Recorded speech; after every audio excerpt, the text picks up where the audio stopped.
پرانے وقتوں میں سمندر کے کنارے ایک گاؤں تھا جس میں ایک بوڑھی عورت اپنے 5 جوان بیٹوں کے ساتھ رہا کرتی تھی۔ اس کے 5 بیٹوں کی شکلیں ایک جیسی تھیں، جیسے مٹر کے دانوں میں کوئی پہچان نہیں ہو سکتی، اس طرح ان کو بھی کوئی پہچان نہیں سکتا تھا۔ قدرت نے انہیں مختلف خوبیوں سے نواز رکھا تھا۔ سب سے بڑا بھائی اپنے منہ میں پورے دریا کا پانی بھر سکتا تھا۔ دوسرے بھائی کی گردن فولاد جیسی تھی۔ تیسرا بھائی اپنی ٹانگیں جتنی چاہے لمبی کر سکتا تھا۔ چوتھا بھائی آگ کی تپش برداشت کر سکتا تھا۔ پانچویں بھائی میں صلاحیت تھی کہ وہ سانسیں لیے بغیر کئی گھنٹوں تک زندہ رہ سکتا تھا۔ ایک بھائی جاتا دریا کے کنارے بے شمار مچھلیاں پکڑ کر گھر لاتا۔ مچھلیاں فروخت کر کے دوسرا سامان لے آتے۔ اس طرح سارے خاندان کا وہی پیٹ پالتا تھا۔ یہ سارے بھائی اپنی یہ خوبیاں کسی کو نہیں بتاتے تھے تاکہ لوگ انہیں عجیب نہ سمجھیں۔ سارے گاؤں کے لوگ بڑے بھائی کی خوشامد کرتے تاکہ وہ ان کے بچوں کو بھی یہ طریقہ بتا دے جس سے وہ اتنی زیادہ مچھلیاں پکڑ لیتا ہے۔ وہ ہمیشہ انہیں یہ راز بتانے سے انکار کر دیتا۔ ایک دن گاؤں والوں کی ضد کے آگے اسے ہتھیار ڈالنا پڑے۔ اس نے گاؤں کے کئی لڑکوں کو ساتھ لیا اور دریا کی طرف چل دیے تاکہ وہ انہیں ڈھیر ساری مچھلیاں پکڑنے کا طریقہ سمجھائے۔ جب وہ سب دریا کے کنارے پہنچے تو بڑے بھائی نے دریا کا سارا پانی اپنے منہ میں بھر لیا۔ صرف اتنا ہی پانی رہ گیا کہ مچھلیاں تیر کر دور نہ جا سکیں۔ پھر اس نے لڑکوں کو اشارہ کرتے ہوئے بتایا کہ وہ جتنی چاہے مچھلیاں پکڑ لیں۔ لڑکے بھاگ کے دریا کی تہہ میں اتر گئے۔ لڑکوں کو دریا کی تہہ میں بہت خوبصورت رنگوں والے گھونگھے بھی دکھائی دیے۔ وہاں بہت سے خوبصورت سیپیاں اور قیمتی پتھر بھی تھے۔ وہ مچھلیوں کے بجائے انہیں اکٹھا کرنے لگے۔ انہوں نے پتھروں سے اپنی جھولیاں بھر لی۔ جب کچھ دیر ہو گئی تو بڑا بھائی پانی کو منہ میں بھرے ہوئے بہت تھک گیا۔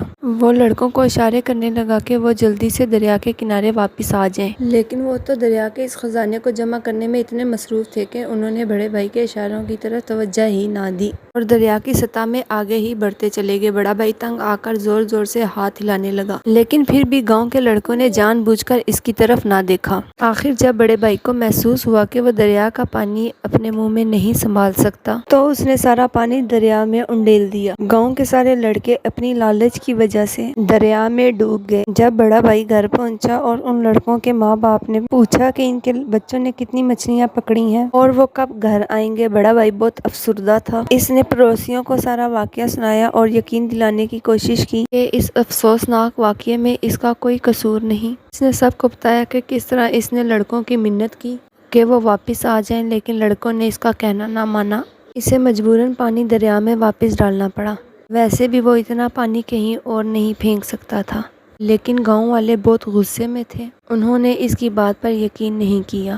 گاؤں والوں نے اسے پکڑا اور گھسیٹ کر گاؤں کے مکھیا کے پاس لے گئے۔ مکھیا کو ساری بات بتائی تو یہ فیصلہ کرتے ہوئے کہا، تم اپنی ذمہ داری پر لڑکوں کو ساتھ لے کر گئے تھے تو یہ تمہاری ہی ذمہ داری تھی کہ انہیں واپس بھی لاتے، اس لیے سزا کے طور پر کل تمہاری گردن کاٹی جائے گی۔ یہ سن کر بڑے بھائی نے مکھیا سے درخواست کی کہ مرنے سے پہلے وہ ایک دفعہ اپنی بوڑھی ماں سے ملنا چاہتا ہے، تو اس نے اجازت دے دی۔ بڑا بھائی گھر آیا اور گھر آ کر سارا معاملہ اپنے بھائیوں کو سنایا۔ اس کے چھوٹے بھائی جس کی گردن فولاد کی بنی ہوئی تھی، اس نے کہا، تم اپنی جگہ مجھے جانے دو، کسی کو پتہ نہیں چلے گا تم ہو یا تمہاری جگہ میں ہوں، کیونکہ ہماری شکلیں اتنی ملتی ہیں، کسی بھی صورت وہ میری گردن نہیں کاٹ سکے گا۔ اگلے دن چھوٹا بھائی مکھیا کی عدالت میں گیا اور کہنے لگا، جناب بہت شکریہ، آپ نے مجھے میری ماں سے ملنے کی اجازت دی، بس اب مرنے کے لیے تیار ہوں۔ چھوٹا بھائی اس لکڑی کے ٹکڑے کے پاس بیٹھ گیا اور اپنی گردن اس لکڑی کے ٹکڑے پر رکھ لی۔ جلاد نے اپنی تیز دھار تلوار سے اس کی گردن پر وار کیا،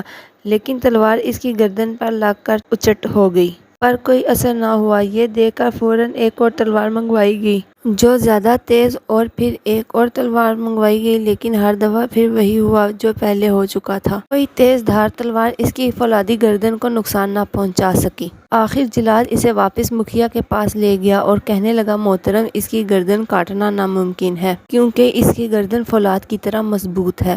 منصف نے نیا حکم دیا، کل اس شخص کو سمندر میں پھینک دیا جائے۔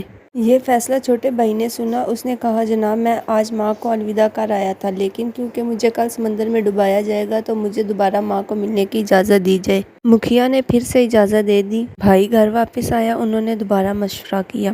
یہ سن کر جو بھائی اپنی مرضی سے ٹانگیں لمبی کر سکتا تھا، اس نے کہا صبح میں جاؤں گا۔ اگلے دن تیسرا بھائی عدالت پہنچا، کسی کو بھائیوں کی تبدیلی کا علم نہ ہو سکا۔ مکھیا کے حکم پر اسے کچھ لوگ کشتی میں بٹھا کر سمندر کے بیچ لے گئے اور اسے سمندر میں پھینک دیا، لیکن ڈوبنے کی بجائے تیسرے بھائی نے اپنی ٹانگیں اتنی لمبی کر لی کہ وہ سمندر کی تہہ کو چھونے لگی۔ اب اس کا سر پانی سے باہر تھا۔ نکال کر پھر کشتی میں بٹھایا اور مزید گہرے سمندر میں لے جایا گیا، لیکن اس کی ٹانگیں سمندر کی گہرائی جتنی لمبی ہوتی گئی، اس طرح وہ ڈوب نہیں پایا۔ اسے پھر ایک دفعہ مکھیا کے سامنے پیش کیا گیا۔ اس دفعہ مکھیا نے حکم دیا کہ اسے ابلتے ہوئے تیل میں پھینک دیا جائے۔ اس نے پھر اپنی ماں سے ملنے کا کہا۔ مکھیا نے پھر اجازت دے دی۔ اس کے بھائیوں نے منصف کا یہ فیصلہ سنا تو چوتھے بھائی، جسے آگ نقصان نہیں پہنچا سکتی تھی، اس نے کہا کہ سزا وہ جھیلے گا۔ جب تیل کڑکنے لگا، چوتھے بھائی کو تیل میں پھینک دیا گیا۔ وہ اس تیل میں یوں تیرنے لگا جیسے ٹھنڈے پانی کی جھیل میں۔ کہنے لگا، آگ اور تیز کرو، یہ تیل تو گرم ہی نہیں۔ جب جلاد کو یقین ہو گیا کہ آگ اس کا کچھ نہیں بگاڑ سکتی تو وہ اسے دوبارہ مکھیا کے پاس لے گئے۔ مکھیا نے سارا معاملہ سن کر سارے گاؤں کی پنچایت بلا لی کہ اب کیا کیا جائے۔ تب سب نے فیصلہ کیا کہ اس مجرم کو مارنے کا ایک ہی طریقہ ہے، اسے زمین میں زندہ گاڑ دیا جائے۔ گاؤں سے باہر ایک جگہ گڑھا کھودا گیا۔ ایک دفعہ قیدی کو پھر سے ماں سے ملنے کی اجازت دے دی گئی۔ پانچواں بھائی، جو سانس لیے بغیر زندہ رہ سکتا تھا،